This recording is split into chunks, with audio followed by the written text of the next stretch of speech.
Subject: Shiphead Eulina species. Urakari. Description: reptilian humanoid, no tail. 5'3", 1.6 mm, AVG height.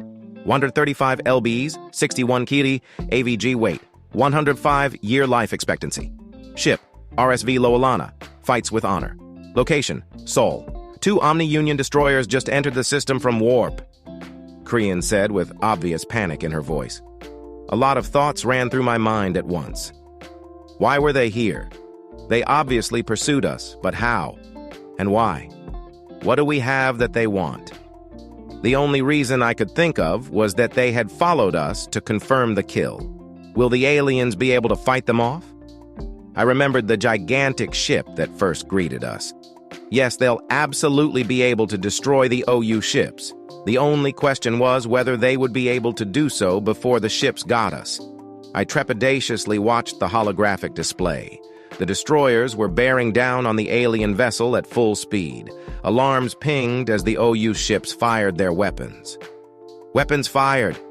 OU shields have spooled up. They're advancing, Korean continued. Her play-by-play.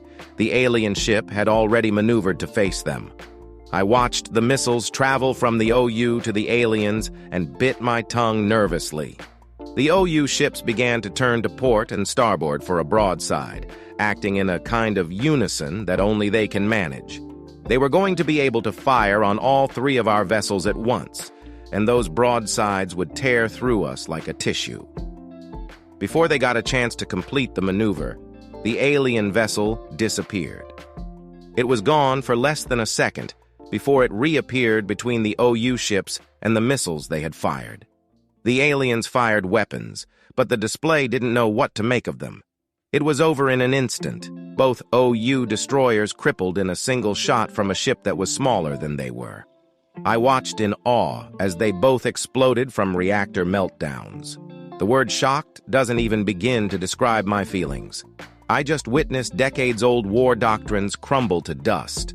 Not only were the aliens' weapons advanced enough to punch through the shields and armor of the OU ships, but they had been able to secure kill shots without knowing anything about the enemy. I almost felt relieved until I remembered that these aliens had never fought the OU before. They didn't know the SOP, standard operating procedure, and how dangerous they were, even after being crippled. I turned to the lieutenant. You need to tell your ship to avoid comms contact and... Stay away from their debris field, now, I said, panic seeping into my voice. Lieutenant Babanin looked confused, but nodded and donned his helmet. Acknowledged doing so. As Babanin warned his ship, I turned back in time to watch the alien vessel dispatch the missiles with what seemed like point defense lasers. I made eye contact with Prion and Luna, who were both noticeably paler. Prion spoke first. An in-system precision FTL jump followed by immediate weapons fire. And they didn't lose shields even for a second, Luna said with a tremble in his voice. That's a pretty standard maneuver around these parts, Corporal Simmons said from beside me. I couldn't help but jump a little. He had somehow moved from across the room without me noticing. Something that big shouldn't be able to move like that. It's unnatural. How do you compensate for the solar radiation's effect on the FTL field? Green asked. I don't know. I'm just a grunt. I don't get paid to think, Simmons said with a laugh. You sure don't, Simmons, Babanin interjected. Shiphead Eulina, quick question. What is it? What happens if the USS Valor already made comms contact with the enemy vessel? I didn't even have time to react with horror before the target lock alarm began pinging. I turned back to the display to find the alien vessel pointing directly at us. Then we die, I said. The only sound on the bridge was the droning target lock alarm as we all made peace with what would surely be our quick demise. I almost cried. We had come so close, and now I was about to die along with all my crew. At least their weakness would ensure we didn't suffer much. We all stood together, not saying a single word, as we awaited certain death. After about a minute, Lance Corporal Johnson cocked his head to the side and said, they should have fired by now.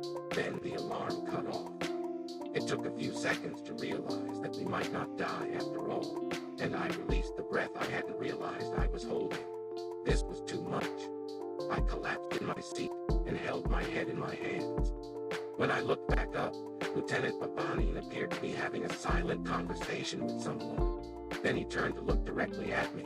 So, the, Omni Union, their AI? He asked hesitantly. Yes, I said. Okay, right, hacking. That explains no comms contact, but why avoid the debris field? I stood back up.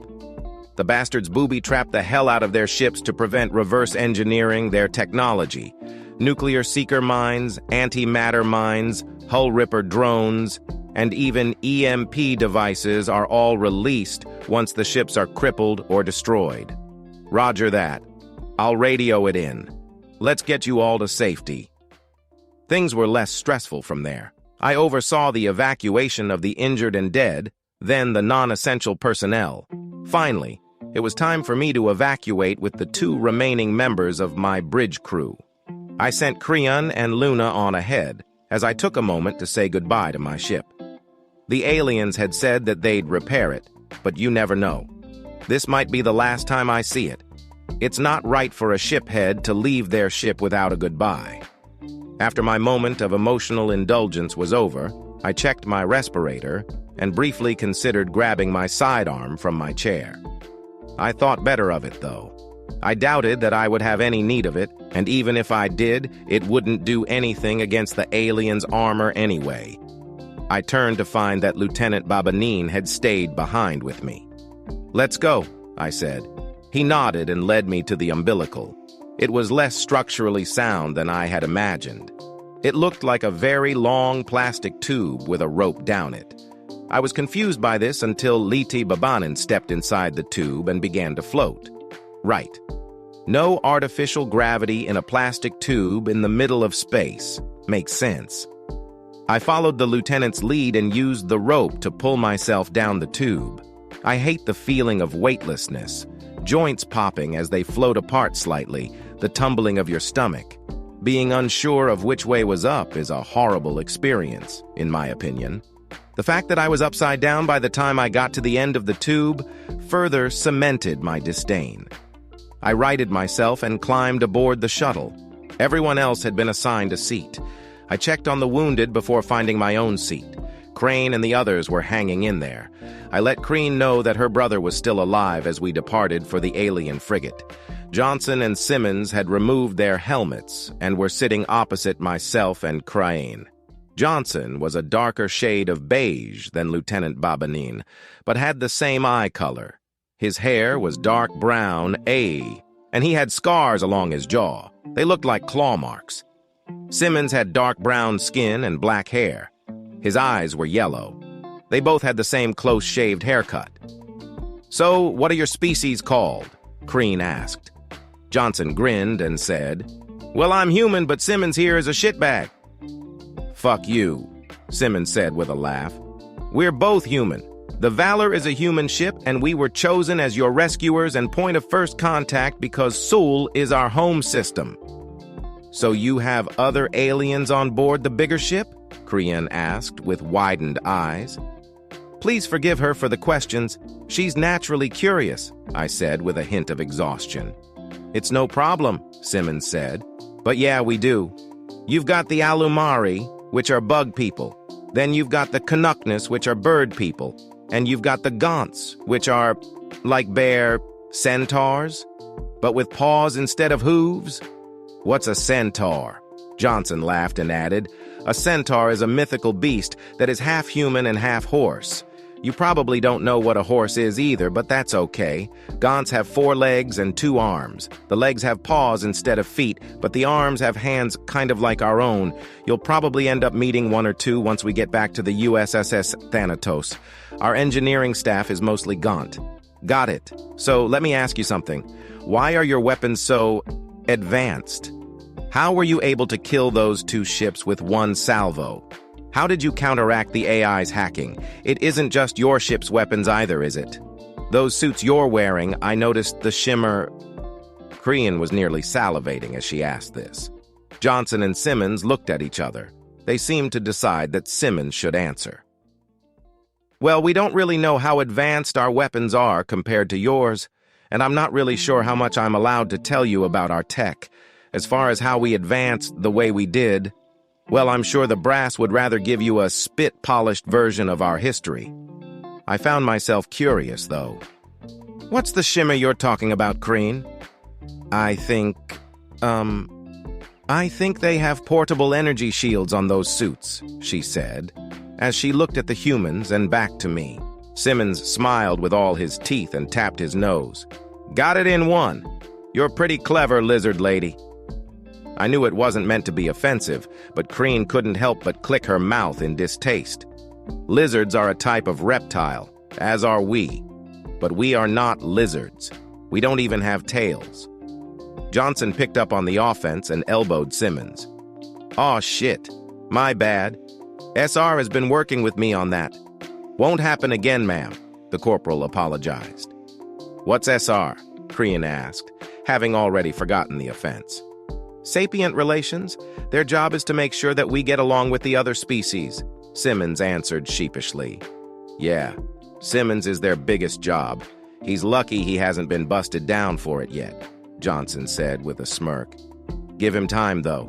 He'll be a private again soon. Fuck you with a stick, Johnson. That's enough, you two, Lite Babanin interrupted. We're initiating docking procedures. Make sure everyone's secure.